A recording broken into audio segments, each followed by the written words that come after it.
Je ne sais pas combien il y en a là-dessous, mais je veux tous les voir. Les gros?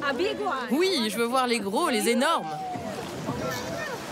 Lita, 46 ans, employée de banque à Manille, avait promis à ses petits-enfants de les emmener à l'autre bout des Philippines pour admirer un spectacle inoubliable. Oh, regardez, il y en a un là-bas. Où ça? Juste là. Je les vois pas. Si, là. Ah oui, regardez, ils arrivent. À quelques mètres de leur bateau, une énorme tête grise à pois blanc. Un requin-baleine. Le plus gros poisson au monde, jusqu'à 30 tonnes et 18 mètres de long. Ce requin, apparu au temps des dinosaures, est encore aujourd'hui un mystère. Contrairement aux mammifères comme les baleines, il pond des œufs, mais personne n'a jamais été témoin d'une naissance. S'il passe le plus clair de son temps dans les grandes profondeurs, jusqu'à 2000 mètres, ici, il s'aventure dans à peine 15 mètres d'eau.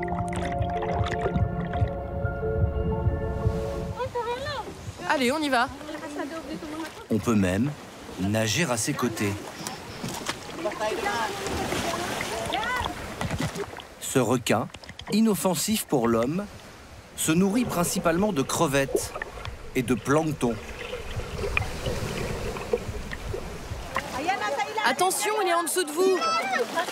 Plongez pour faire une photo. Baignade et séance photo comprise, le tour dure 30 minutes, montre en main.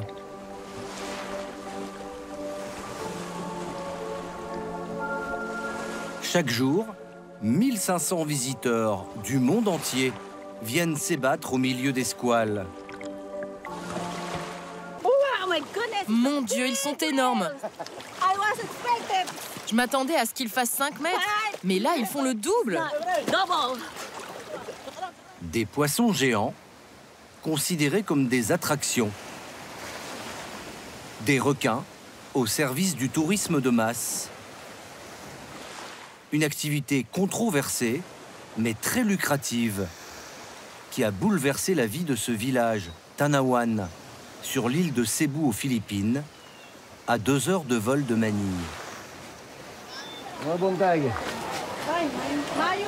Un village de 1500 habitants que connaît bien Vincent Capfer, 64 ans, un Français originaire de Lyon. Morning. Vincent est arrivé ici en 2012. Le village ne comptait alors que 200 âmes. Alors ici, toute cette rue, c'est un grand terrain vague dans lequel ils ont fait le bâtiment principal pour recevoir les touristes. Et petit à petit, les boutiques se sont mises autour. Donc vous avez deux boutiques de souvenirs, 2 restaurants. Alors évidemment, le requin-baleine représente 100% du business. Vous voyez, les petits porte-clés de toutes les couleurs. On a aussi les maquettes pour mettre sur un meuble arrivé à la maison, qui vous rappellent donc le souvenir que vous avez eu. Le Lyonnais surfe aussi sur ce spot touristique et a ouvert un petit restaurant devant l'embarcadère aux requins, au nom bien français. Good morning, people. Good morning. Bonjour. Ready? So, everything okay this morning? You make a mango crepe. Une crêpe à la mangue, tout de suite. Crêpes bretonnes, salade niçoise ou pizza. Le restaurant ne désemplit pas. 6 000 € de chiffre d'affaires par mois, dans un pays où le salaire moyen plafonne à 200 €.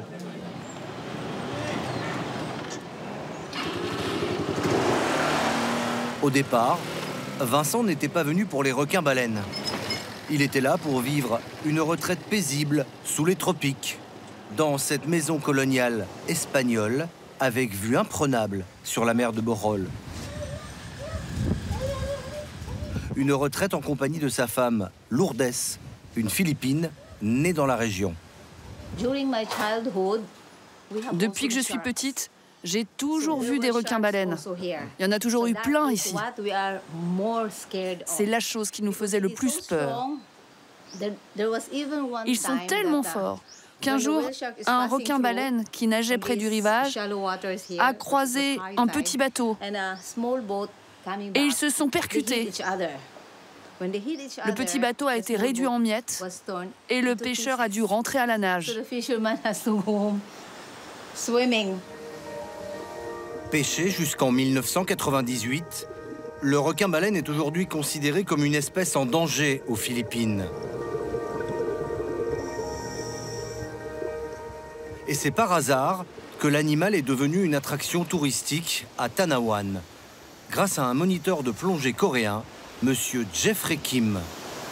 En 2010, il prend son petit déjeuner sur cette terrasse lorsqu'il aperçoit un mastodonte près du rivage. Un pêcheur était suivi par un requin-baleine là-bas, vous voyez? Vers le bateau jaune. Moi, j'ai couru jusqu'au bout du ponton et je me suis jeté à l'eau. Il a tout juste le temps d'attraper une caméra pour filmer la scène. Voici la première image des requins de Tanawan. Pendant 10 minutes, le requin, un mâle juvénile de 5 mètres, se laisse approcher. Les plongeurs n'en reviennent pas.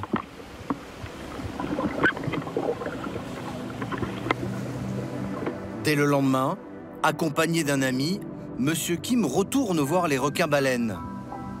Il mitraille et poste ses clichés sur les réseaux sociaux. Des photos spectaculaires qui font le tour de la planète, publiées notamment par des journaux britanniques et des guides de voyage. Les visiteurs débarquent du monde entier, par dizaines d'abord, puis par centaines. Aujourd'hui, par milliers. Dès 5 heures du matin. Vous pouvez maintenant descendre vers les bateaux en suivant votre guide. Merci. C'est devenu un énorme business. 650 000 billets vendus l'an dernier. Prenez un masque par personne. Merci. C'est 18 € pour les étrangers, demi-tarif pour les Philippins. Règlement en espèces pour tout le monde. Au total, l'attraction a rapporté 2 millions d'euros l'année dernière. Un pactole dont profite tout le village et certains habitants plus que d'autres. Dernière photo, c'est bientôt terminé. Alfredo Lagaré, 52 ans, est ce qu'on appelle un boatman. Il est chargé d'emmener les touristes sur les bateaux. Comme ses 176 collègues, il travaille 35 heures par semaine pour 1 400 € net par mois. Aux Philippines, c'est le salaire d'un ingénieur. Alfredo habite le village de Tanawan, condition sine qua non pour obtenir le job. Il vit avec sa famille dans cette coquette maison, construite grâce à son nouveau travail.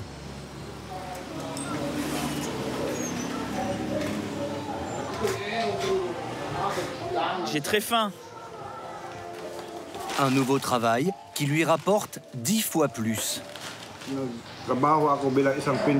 Avant, j'étais peintre en bâtiment.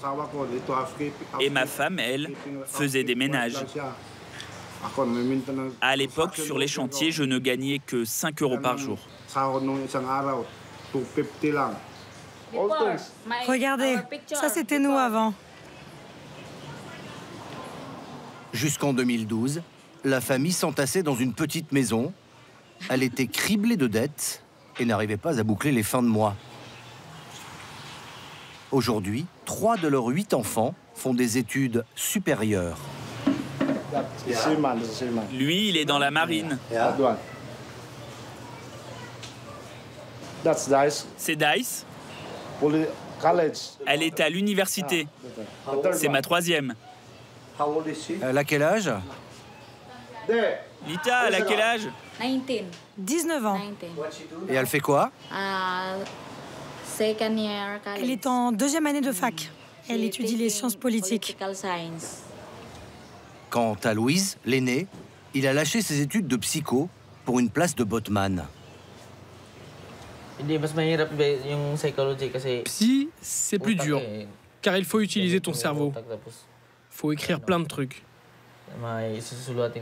Alors qu'avec ce boulot, il suffit de ramer pour les touristes. Avec son salaire, Louise, qui vit encore chez papa-maman, peut se faire plaisir. Voilà ce que j'ai acheté. Une vapoteuse, un portable et la télé là-bas. Quel modèle de portable? Un iPhone. Et pas n'importe lequel. Le plus haut de gamme. Combien vous l'avez payé? 1500 €. Les petits ont aussi leur smartphone.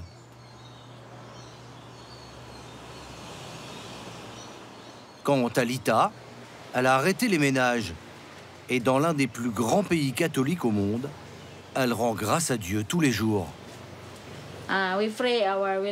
On prie pour que les requins-baleines restent ici, car ils font maintenant partie de notre famille. C'est vraiment comme votre famille. Oui. Pour s'assurer que les squales ne partent pas, les habitants de Tanawan ont trouvé une ruse infaillible.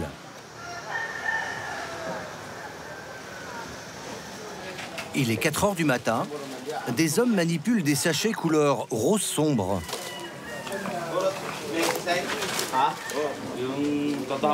On appelle ça du krill.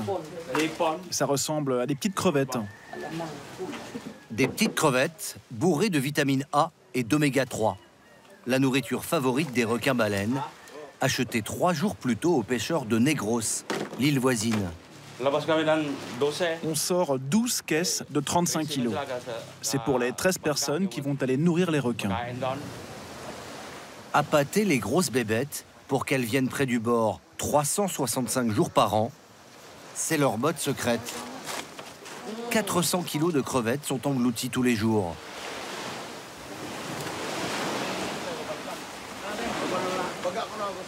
Luis, le fils d'Alfredo, est l'un des employés chargés de la distribution.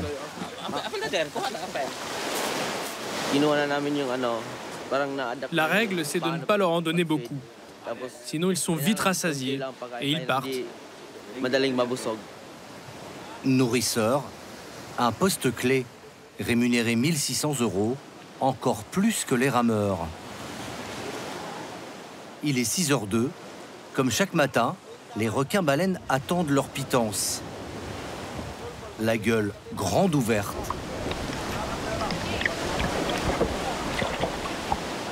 Luis jette des poignées de krill en tournant autour des 30 bateaux à touristes. Les requins-baleines le suivent à la trace, comme des gros toutous.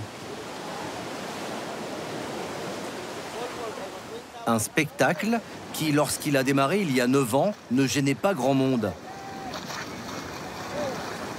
Mais aujourd'hui, certains voyageurs ressentent comme un malaise. Je ne sais pas trop si c'est bon pour leur santé et pour l'environnement. En tout cas, c'est sûr, ça doit impacter leur vie. Maintenant, ils ont pris l'habitude de venir ici et de manger. Je suis un peu déçu en fait. Je m'attendais un petit peu à ça. Non. Enfin oui, éthiquement, c'est quand même pas, c'est pas top quoi. Enfin, je veux dire, c'est pas, c'est un requin-baleine, c'est waouh, c'est gros, c'est voilà. Voilà, on cautionne aussi ça, bien, pas bien. Alors bien ou pas bien? En tout cas, cette proximité entre l'homme et l'animal sauvage interpelle les défenseurs de la nature. Aliette Buntuyan, 33 ans, diplômée en biologie marine et bénévole pour plusieurs ONG dont Greenpeace. 2 fois par an, elle fait le voyage depuis Cebu, la capitale de l'île.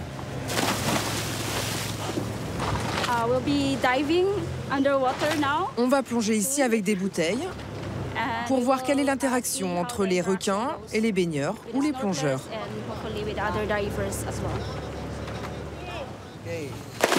La jeune femme se mêle à un groupe de touristes venus plonger avec les requins.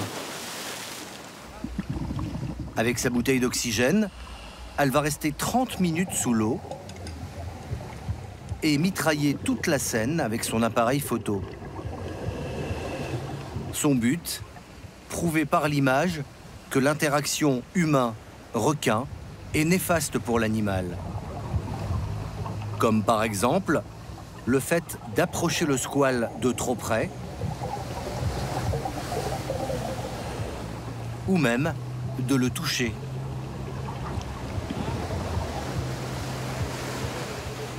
Parfois, les requins sont tellement proches des bateaux qu'ils les percutent.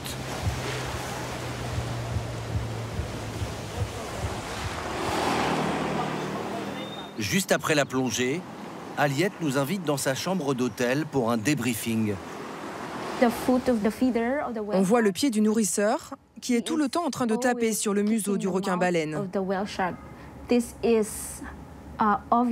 C'est pour empêcher le requin de taper dans les flotteurs du bateau. Et ça n'arrive pas qu'avec ce bateau, mais avec tous les bateaux. Pourquoi les humains ne devraient pas toucher les requins? Notre corps est rempli de microbes et de bactéries. Et tous ces microbes et bactéries, quand vous touchez les requins-baleines, vous les transmettez. Ça peut les affecter et les rendre malades, surtout s'ils ont des plaies ouvertes. Des plaies, car aujourd'hui, beaucoup de requins associent tous les bateaux à de la distribution de nourriture. Comme Fermine, ce jeune mâle de 6 mètres, resté plusieurs mois à Tanawan. Lorsqu'il est reparti en pleine mer, il s'est blessé contre l'hélice d'un bateau en pensant que les occupants lui lanceraient du krill. Bilan 11 coupures et un œil perdu. Maintenant, on ne peut plus les arrêter. Ils font cela depuis trop longtemps. C'est mission impossible. Alors vous vous battez pour quoi? Il faudrait qu'on forme les guides à emmener les touristes voir les requins en pleine mer et sans les nourrir. Juste aller les observer dans leur milieu naturel. D'après les scientifiques, le nourrissage serait un autre point problématique. Alors qu'en principe, l'animal absorbe aussi des petits poissons et du plancton, on ne propose aux requins de Tanawan que du krill. Un régime pas forcément très équilibré, qui à terme pourrait avoir des conséquences sur leur santé.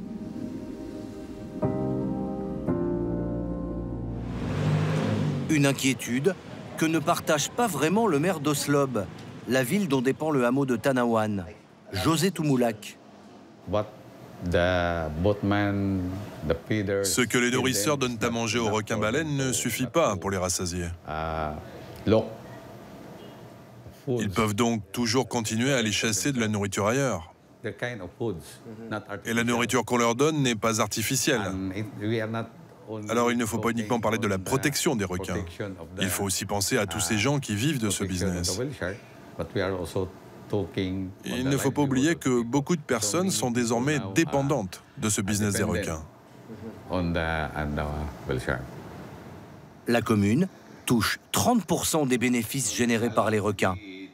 L'année dernière, cela a représenté un demi-million d'euros. À Tanawan, cela a permis de financer une école élémentaire, un terrain de basket couvert, des routes qui ont remplacé les chemins de boue et un tout à l'égout essentiel dans cette région souvent ravagée par les pluies diluviennes. Bonjour, bienvenue au village de Tanawan, dans la commune d'Oslob. Pour faire taire les critiques des défenseurs de l'environnement et ne pas tuer la poule aux œufs d'or, les autorités ont instauré des règles. Pas de photos avec flash, car les requins sont sensibles à la lumière. Pas de crème solaire ou d'huile, car ça contient des produits chimiques. Et ce n'est pas bon pour eux. Et s'il vous plaît, respectez la distance de sécurité de 4 mètres. Sur la plage, il y a une police touristique et sur l'eau, des gardes comme Zoumen pour faire appliquer les règles. Les contrevenants ont le choix entre payer tout de suite une amende de 50 € ou être embarqués à la prison locale. La plupart des gens payent. Il y en a quelques-uns qui choisissent la prison. Mais lorsqu'ils arrivent là-bas, ils préfèrent finalement payer.